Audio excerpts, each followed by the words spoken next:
Ladies and gentlemen, please welcome Steve Schwab, CEO of the Elizabeth Dole Foundation, and General Mike Liddington, CEO of Wounded Warrior Project.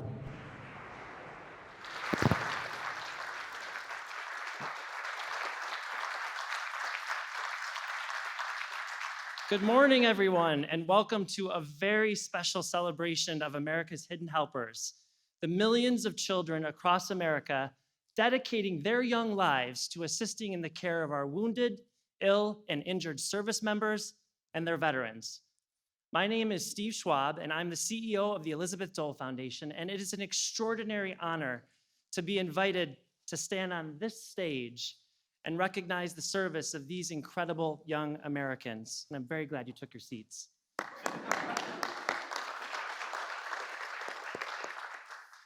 Tomorrow on Veterans Day, we salute the American heroes who served our country with duty and honor.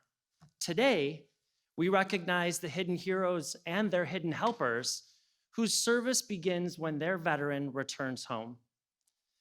The Dole Foundation was proud, so proud, Dr. Biden, to stand with you this year as you rolled out Joining Forces 2.0, a movement with a mission to bring all sectors of society together with our government partners to support our veterans and our military families. Today, we stand with you once again, joining forces with this administration to introduce America to our hidden helpers and announce a series of incredible commitments to make a substantial impact in their lives. This is what joining forces is all about. So Dr. Biden, we thank you for your leadership and for your invitation to join you at the White House today.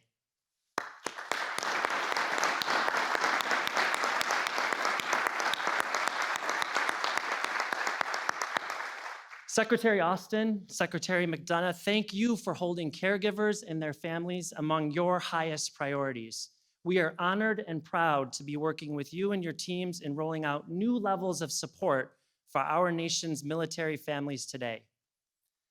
Last year, we commissioned research experts at Mathematica to conduct the first ever study of military caregiver kids. We knew it was time for us to better understand the implications of the long caregiving journey on children inside those families. And the findings, which we're also releasing today, should not only concern our nation, they should inspire us to act and act immediately. Thanks to our research, we now know that approximately 2.3 million children under the age of 18 live with a disabled veteran. The study tells us that these children in these homes experience high levels of disruption, resulting in elevated levels of distress. This can cause severe emotional impact and impact their psychological development.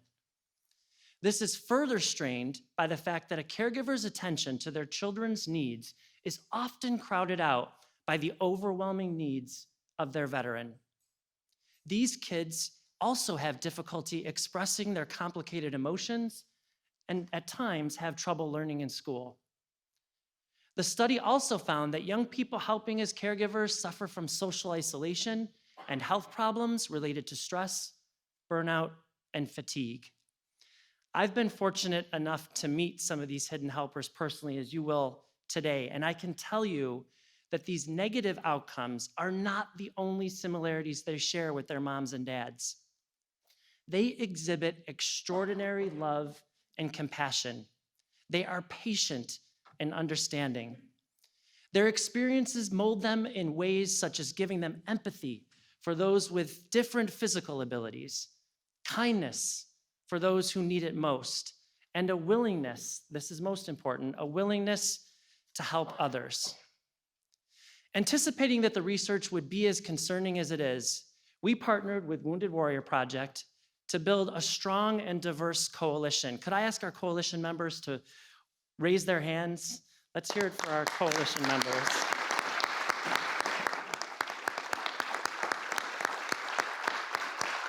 So many friends in the room. That coalition is going to address the gaps in services and support for our hidden helpers on day one, and that day one is today.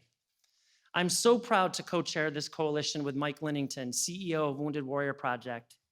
We're now 60 organizations strong due to our great work with Mike and his team, and we're ready to deliver support to the millions of military and veteran families across America.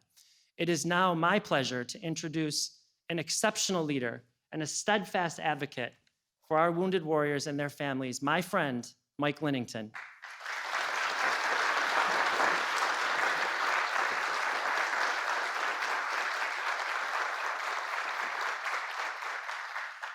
Thank you, Steve. It's great to see everyone. And let me begin by saying how proud I am to serve as co-chair of the Hidden Helpers Coalition as we lead our nation in responding to this important study that Steve just spoke about. One that should indeed be a warning and a call to action for all of us who depend on the service, sacrifice, strength, and resilience of our military men and women in uniform and their families. Among the distinguished leaders I'm honored to share the stage with, Dr. Biden, Secretary Austin, Secretary McDonough, I must also recognize and thank the incomparable Senator Elizabeth Dole.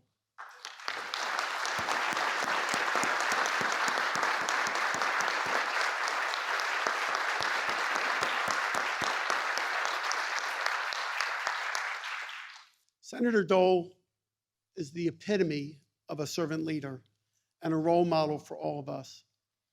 10 years ago, Senator Dole made a pledge to military and veteran caregivers at Walter Reed, where she was caring for her husband, that she would tell the nation their stories of service and sacrifice and ensure our caregivers did not endure their caregiving journey alone. Today is an extension of the movement Senator Dole has led for the last decade. Thank you, Senator. Ladies and gentlemen, the study we bring to you today asks a critically important question. How have the wounds of our warriors and the caregiving responsibilities of their families affected the youngest of our military and veteran family members, our children, who reside in the home and help care for a wounded warrior?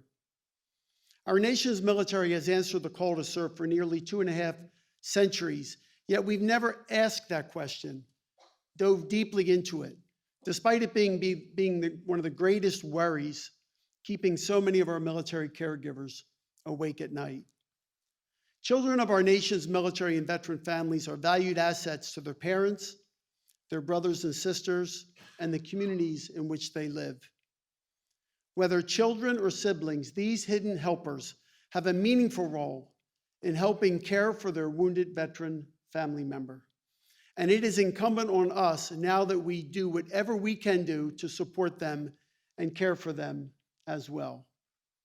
The research from this report will not only provide us with the reasons we must act, but it will also serve as our guide to actions in the future.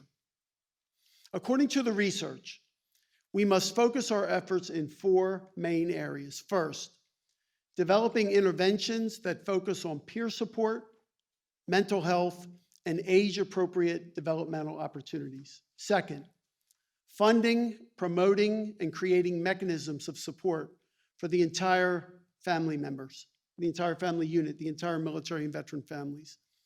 Third, reduce any lingering barriers that our military and veteran families still encounter while trying to access care, especially in their communities. And finally, amplifying awareness and understanding of the sacrifices made by our wounded warriors and the toll taken on the family caregivers. I am grateful, as Steve said, to the more than 60 organizations and leaders who have already joined our coalition to address these priorities. Together, we will create a network of support for these young helpers as they continue to navigate the responsibilities and effects of the last 20 years at war. But there is so much more work for us to do.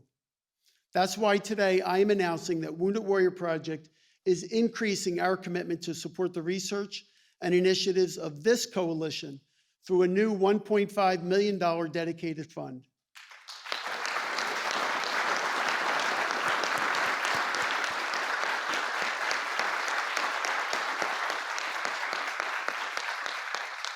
Through this investment, we will partner with coalition members to ensure that a network of support, resources, care, programs, and services for the youngest caregivers of America's wounded warriors is available and, as importantly, easily accessible. Thank you again, Senator Dole and Steve, for leading this important charge. It now gives me great pleasure to introduce the 11th Secretary of Veterans Affairs, the Honorable Dennis McDonough. Secretary McDonough is no stranger to this building, having previously served our nation as the White House Chief of Staff under President Obama, where he worked across the cabinet to carry out the president's priorities and strengthen the operations of the federal government. Prior to that role, Secretary McDonough served as Deputy National Security Advisor for Strategic Communications and chaired the National Security Council's Deputies Committee. Throughout his service in the White House, Secretary McDonough helped lead the administration's work on behalf of military families and veterans. And I'm pleased to say he continues to do that great work today as our nation's current Secretary of the Department of Veterans Affairs. Mr. Secretary, thanks for being here, and thanks for caring as you do for our nation's veterans and their families.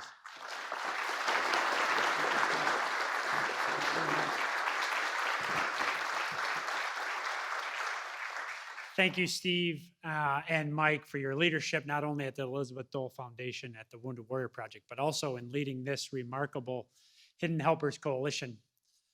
And to our audience here in person and those virtually, leaders from the government, the private sector, our military and veteran nonprofit community, thank you for being here. On behalf of President Biden, the amazing Dr. Jill Biden, and the entire Biden-Harris administration, a team deeply committed, as the military family in this building is committed, to ensuring that military families have what they need to thrive. Welcome, everyone. November is National Family Caregivers Month, a month to reach out to those who provide care for their family members, friends, and neighbors in need, to honor and to thank them. November is also National Veterans and Military Families Month, when we show our appreciation to spouses, partners, children, caregivers, and survivors of our service members and veterans for their selfless sacrifice on behalf of the nation. And tomorrow, of course, is Veterans Day, a day when America pauses to remember and recognize those men and women who fought our nation's wars and defended us in periods of restless peace. This is the time to recommit ourselves to those we're privileged, honored to serve, to renew our obligations to veterans and their families, survivors, and caregivers who make their own sacrifices, serving quietly, too often without fanfare or celebration.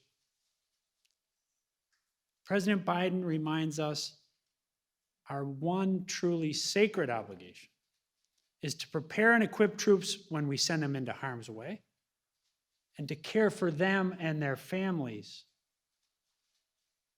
when they return home. And we know that when a veteran needs help, it's the whole family that is helping.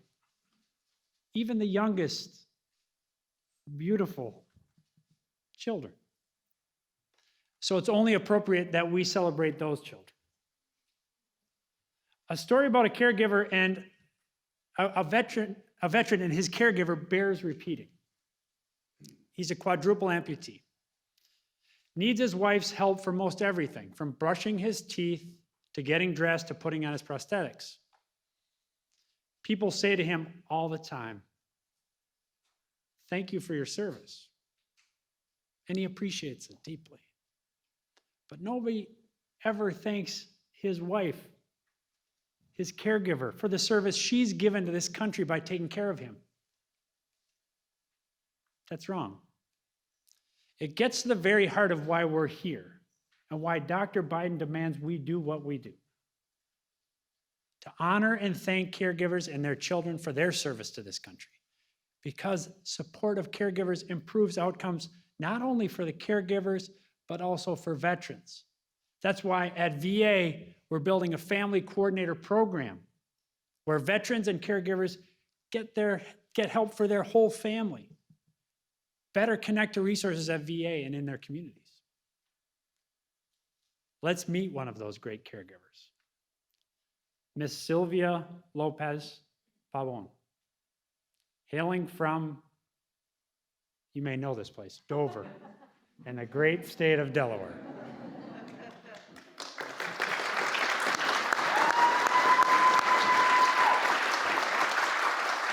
Sylvia is the proud caregiver of her husband, Alex, a rightly proud veteran who served around the world for 15 years in the Army and the Army Reserves. Alex, welcome and happy Veterans Day to you. Sylvia recalls two moments marking the beginning of her caregiver journey. The first was when she discovered there's a name for the roles she was playing. When she learned she's a caregiver, she just said in the room, "This is the blue room. This is the best job for me," she said. "It's a hard job, but it's the best job for me." The second came very shortly after, when she learned that as a caregiver, she's not alone. That there's a remarkable network of caregivers that's in this room to support her and that she can support. Understanding she's a caregiver and knowing she's not alone, she said, was a great feeling. One that's informed her service as a caregiver ever since. Today, Sylvia serves other caregivers and teaches them what she's learned. And she talks about her own experience as a caregiver, which she sees not as something she must do, but as an act of love. Let's welcome that remarkable caregiver, Miss Sylvia Lopez.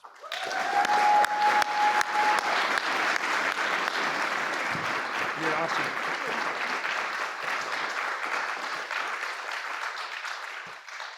Thank you, Mr. Secretary.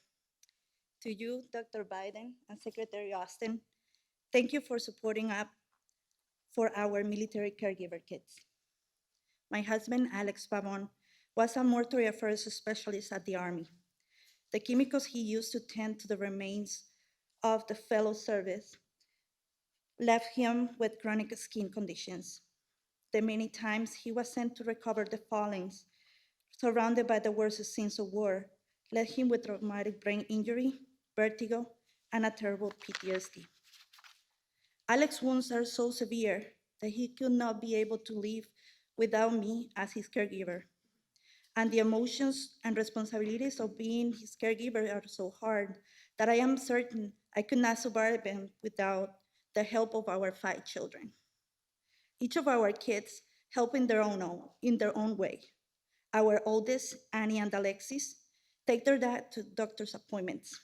Our 16-year-old Paula keep the youngest one occupied when their dad is struggling emotionally. My 12-year-old Siani, who is here with me today, is our family leader nurse. And a 7-year-old Saribet knows the secret of soothing her dad's moods. Our children are wonderful, and they help me so much, but no child is prepared to handle these responsibilities. All my children have attended therapy to cope with their emotions. They have struggled socially because I cannot leave my husband's side, and he cannot go to birthday parties, malls, or crowded movie theaters. And some of Alex's flashbacks are so violent that every kid has a place in the house to hide. As a mother, I often feel guilty and helpless. I see the struggle of our children, but I cannot get them the attention they need because I also have a husband whose lives depend on my care. That is why I am so grateful for all of the leaders with us today and the more than 60 members of the Healing Helper Coalition, particularly Esposas Militares Hispanas, which has committed to translate the coalition material. That is such a relief to all of us who have struggled to navigate caregiving in our second language. Most of all, I have to thank Senator Elizabeth Dole. Senator, you first came to the rescue of your fellow caregiver 10 years ago. Now you are coming to the rescue to our children. That means the world to every caregiver parent out here. You are a hero to all of us. Everyone, please join me in welcoming Senator Elizabeth Dole.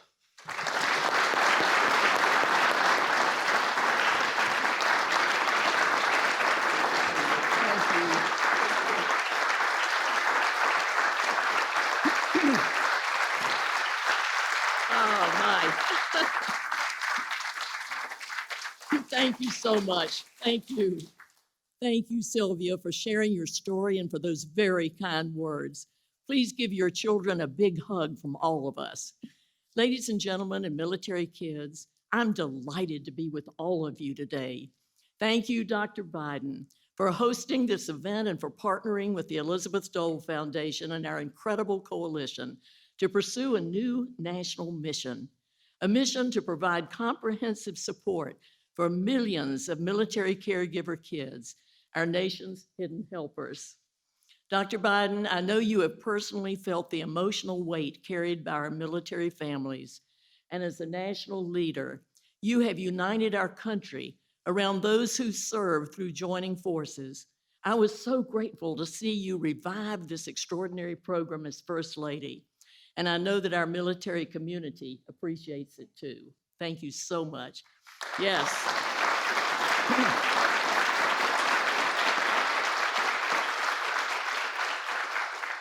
Secretary Austin, Secretary McDonough, thank you for helping us ensure that the days of overlooking the caregivers of those who serve are forever behind us.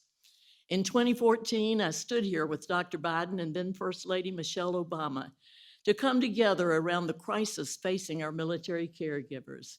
We came with a message to awaken the nation.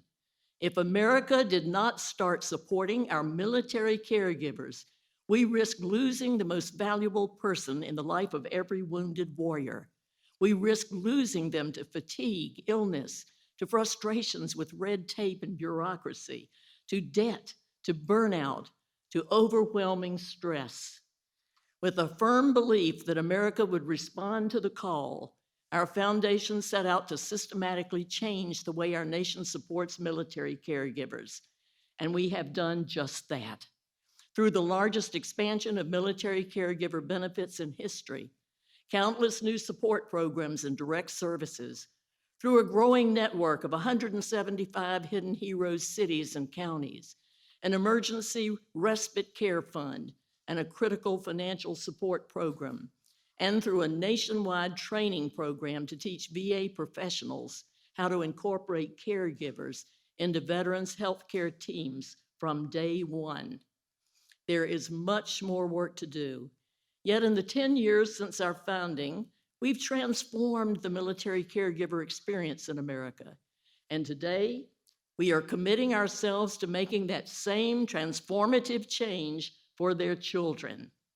Thanks to our foundation's Hidden Helpers Coalition, which we are grateful to be co-chairing with Mike Lennington and the incredible team at Wounded Warrior Project, we came here this afternoon with commitments in hand, ready to make a substantial difference in the lives of America's 2.3 million military caregiver kids. These commitments start with the healthcare leaders from Tri-West, Magellan Federal, Humana Military, and Nemours Children's Health. Together, they will serve as the catalysts for creating a new national model of support for caregiver kids within medical institutions. For the first time, providers will have the tools they need to support and care for our hidden helpers. Thank you, David McIntyre from Tri-West and Larry Moss from Nemours for leading the way. Yes.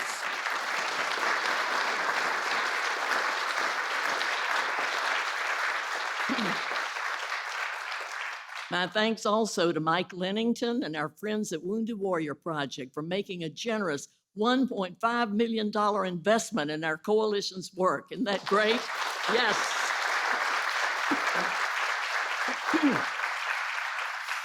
Cerner has also pledged funding toward programs making healthcare environments more responsive to caregiver kids. David Feinberg, Travis Dalton, and Mike, thank you for making these extraordinary funding commitments.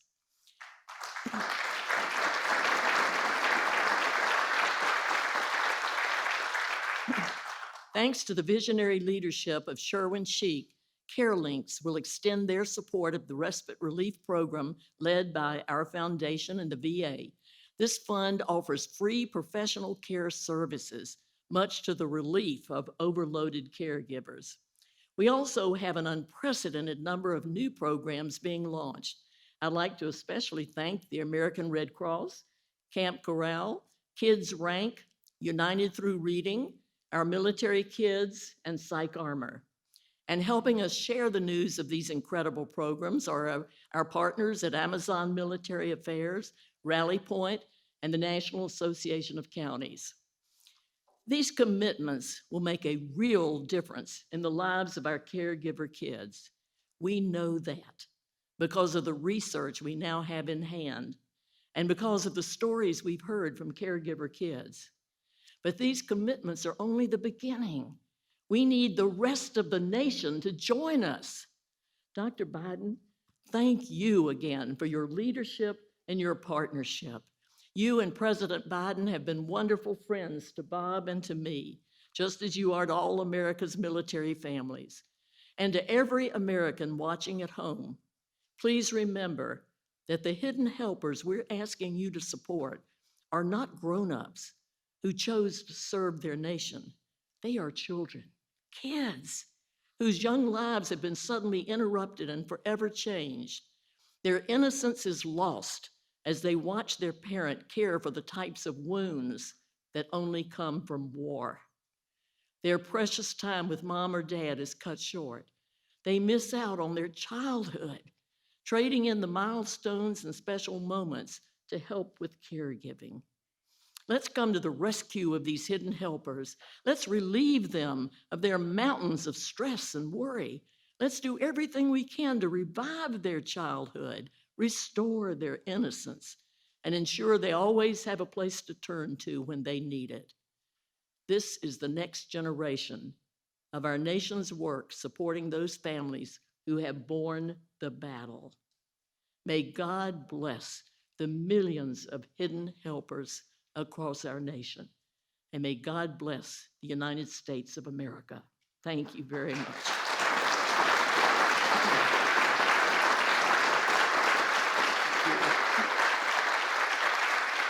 Thank you. It is now my great pleasure to introduce a distinguished leader who has spent his life loyally serving our nation. During his 41-year career in the United States Army, he rose to the highest ranks, receiving decorations for his exceptional courage, leading our service members in combat. I have been grateful to see him extend the department's full support to our service members, their families, and their caregivers as our 28th Secretary of Defense. Please welcome Secretary Lloyd Austin.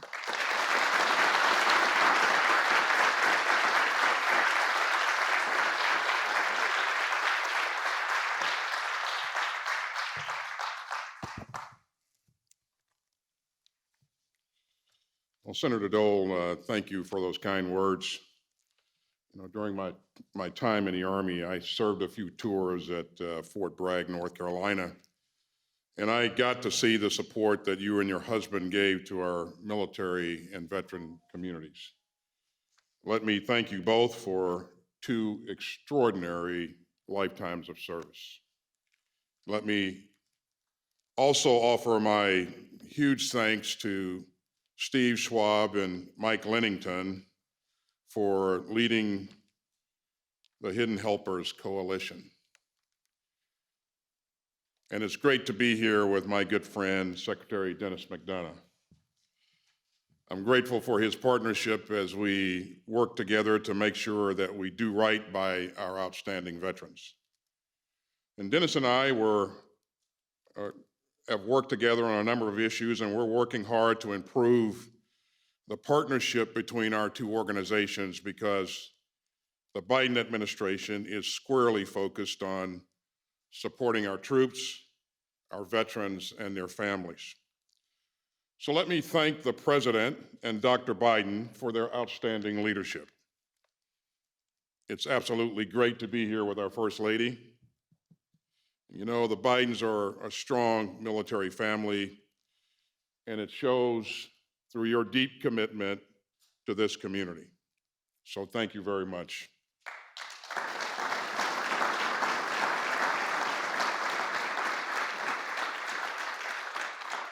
Do we have any Marine families in the audience today? Show of hands. Okay. Today is the 246th birthday of the Marine Corps, so happy birthday.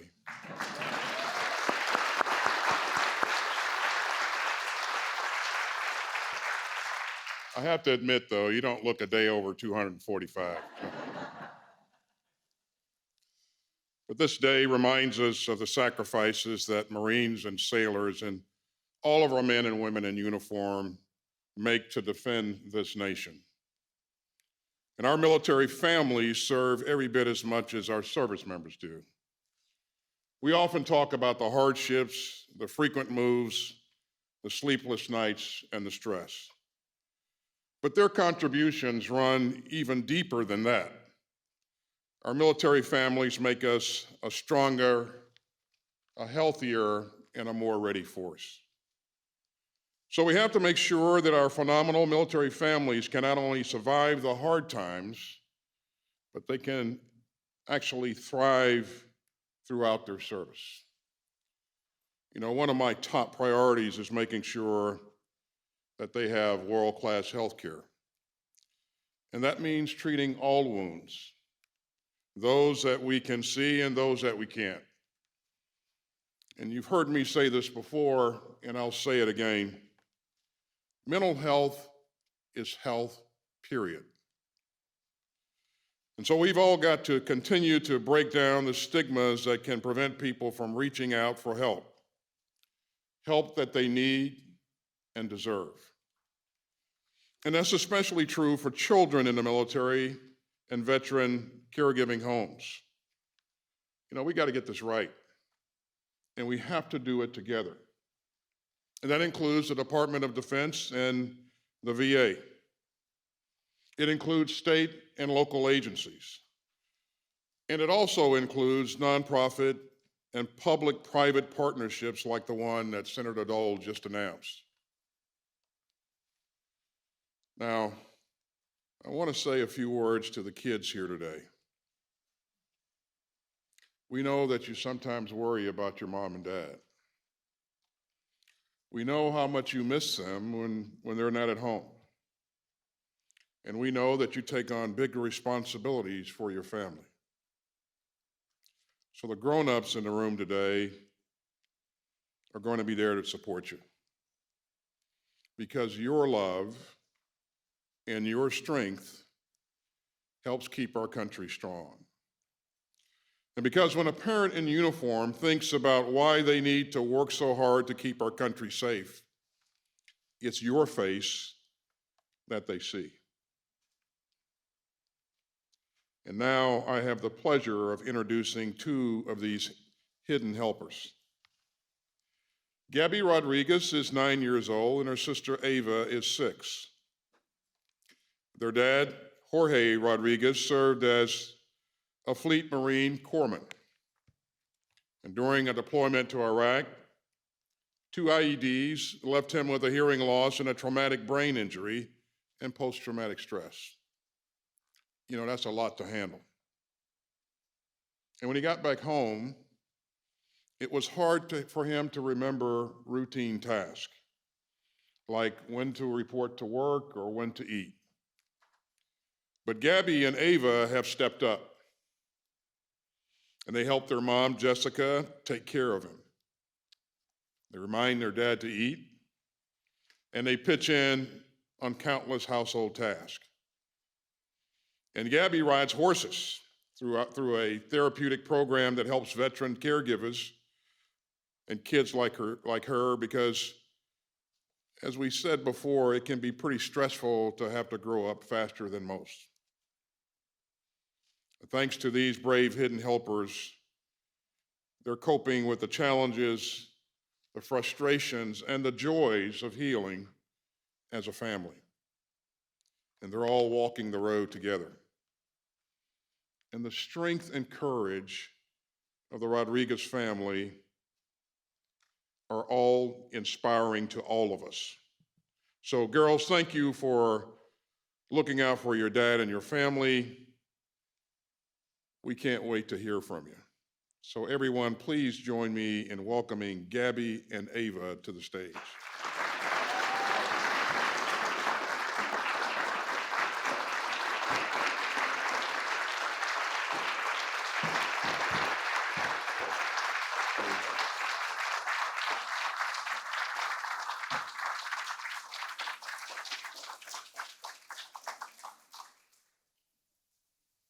Thank you, Mr. Secretary, and thank you, Dr. Biden, Secretary McDonough, and Senator Dole. My sister Ava and I are so excited to be here and a little nervous. But we knew we needed to be brave and stand on this stage to let every caregiver kid know that they are not alone. So many kids feel lonely because they think they're the only ones who have an injured parent and a caregiver parent. When I was little, our dad spent so much time at Shepherd's Center Hospital because of his brain injury that I got used to talking to other children who had moms and dads in the hospital. When we finally brought my dad home, I would still go to the playground and ask other kids, "Was your dad in the military? Does he have a boo-boo on his brain?" It was 3 long years when I went to a veteran family retreat for military kids that I finally made my first friend who answered yes to both of those questions. And it was a huge moment for me. So I want every other caregiver kid out there to know that there are millions of us. You are not alone. Being a caregiver kid can be tough, but we learn ways to help. My job is to give love and to bring light to my dad's day. I cook pancakes on Sundays, and my sister likes to ask, "How's the weather?" which is code for asking about his mood.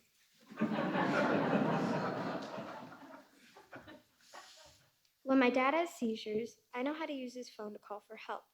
Though I don't really like seeing my dad have seizures, I still have nightmares about the first time he had one. I need to sleep close to my parents on those nights. Dr. Biden, it is incredible what you are doing here today.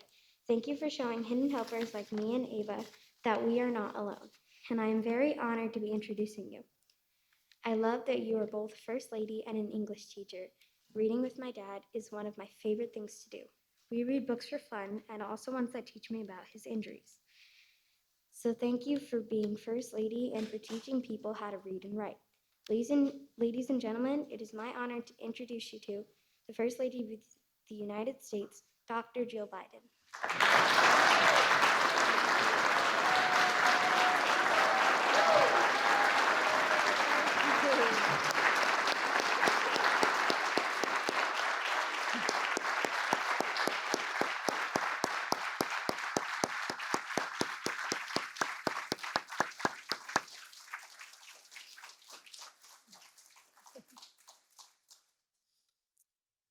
Thank you, Gabby. My gosh, you did such a beautiful job.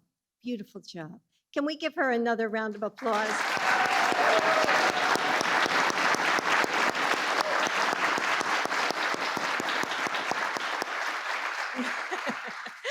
And Ava, thank you for standing with your sister today. And you have Whoopi with you, right? Whoopi helped a little bit. You both make your family so proud. And Sylvia, thank you for sharing your story with us. Secretaries Austin and McDonough, thank you for your leadership. I know that you both chose to be here today because you understand that the families serve alongside their members and veterans, and because you are committed to honoring that sacrifice. So thank you. In 2009, with 2 wars raging, I visited Walter Reed Hospital whenever I could. You know, I would sit near the beds of the wounded warriors, usually with a spouse nearby, and listen to their stories of courage and sacrifice. And over time, I built relationships with those families. And my heart went out to the spouses who cared for them. So often, young moms, bouncing babies on their hips. And back then, I marveled at how they seemed to carry their families on will and grit alone, seamlessly moving between feeding an infant and making complex decisions on their husband's treatment. But today, at my very first in-person White House East Room event, I'm thinking about the children in those rooms. I think about how they've grown up like Gabby and Ava, helping their dad cope with an injury that they can't see. Like Sylvia's daughter, Ziani, who helps her dad, who keeps track of his medications and doctor's appointments. Like Noah, who learned how to get his dad through a severe seizure if his mom wasn't at home. Like Chris, who worried so deeply about his father's well-being that he began to experience a similar trauma. Or like Mason, who became the family entertainer, always ready with a joke or a story to put a smile on his parents' face when things seemed hopeless.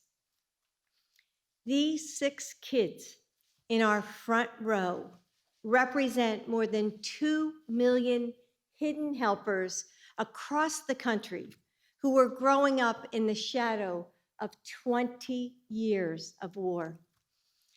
Some are old enough to be going to college or pursuing careers, and some are young enough that you still don't understand what makes your family unique. But all of you are serving and sacrificing in your own way. And it's time that we, as a nation, recognize you and commit to giving you the support that you all deserve. Because from a young age, hidden helpers learn the costs of war close up. You see how difficult the road to recovery can be.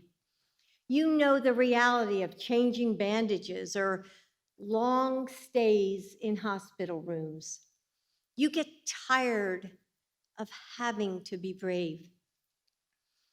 And there's no way to, keep you from feeling sad sometimes.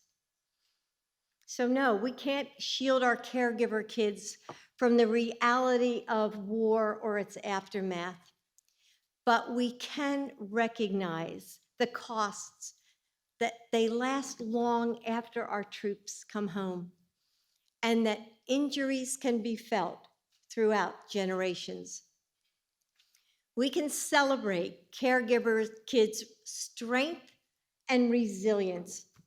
We can and we must give our military and veteran caregiving families everything they need to care for their wounded warrior with compassion, dignity, and love. We must bring hidden helper service out of the shadows. Let their light shine bright and give them the support that they need to survive. And that's why I am so grateful for the groundbreaking study that the Elizabeth Dole Foundation is releasing today on the experiences and needs of caregiving children across the country. Senator Dole, for 7 years, it's been an honor to stand with you and now to join the Elizabeth Dole Foundation as a member of the Hidden Helpers Coalition.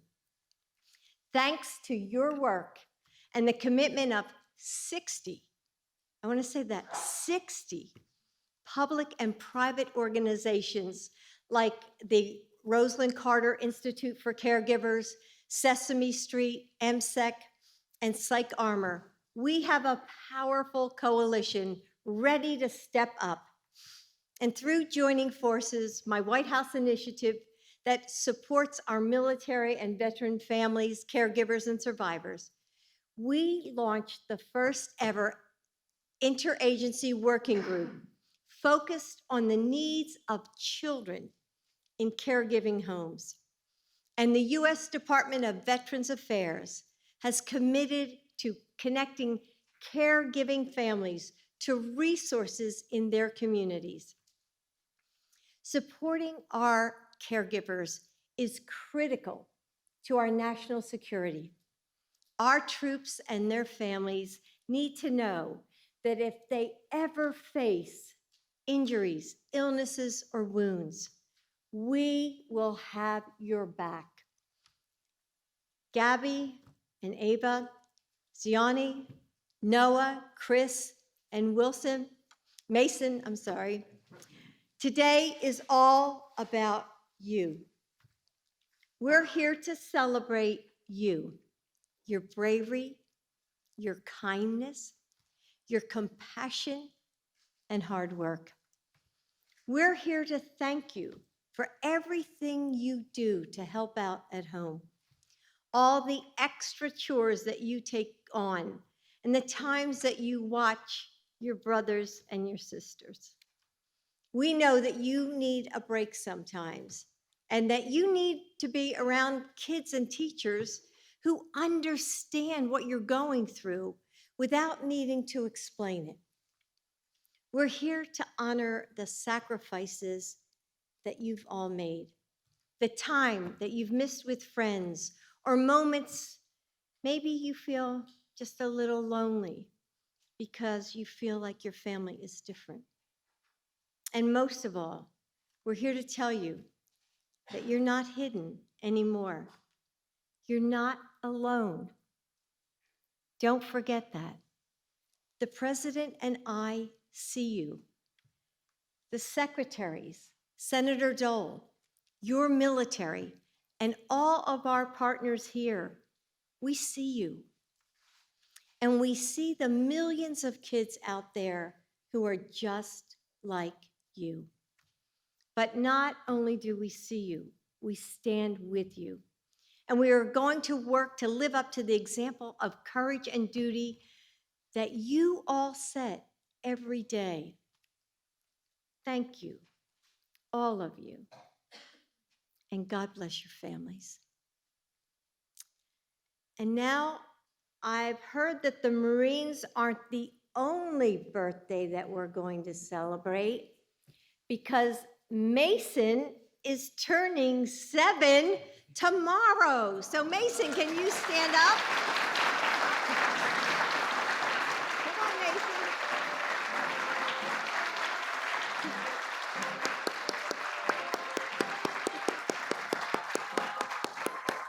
Hey, dear Mason. Happy birthday to you. Happy birthday.